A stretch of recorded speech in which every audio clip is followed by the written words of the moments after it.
Maganda araw mga ka-garden!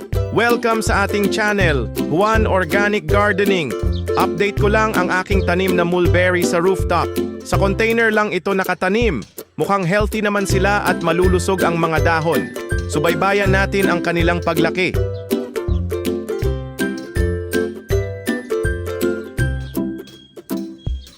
May tanim din ako na bell pepper, maliit pa lang siya at mukhang okay naman.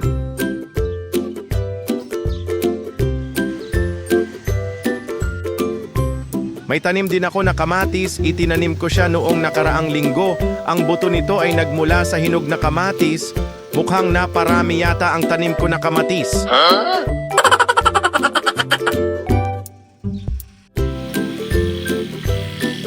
Magtanim tayo ng gulay at prutas dahil hindi ka lang tayo makakatipid.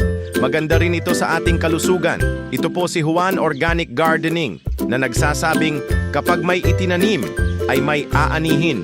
Please subscribe sa aking channel para updated ka sa aking videos.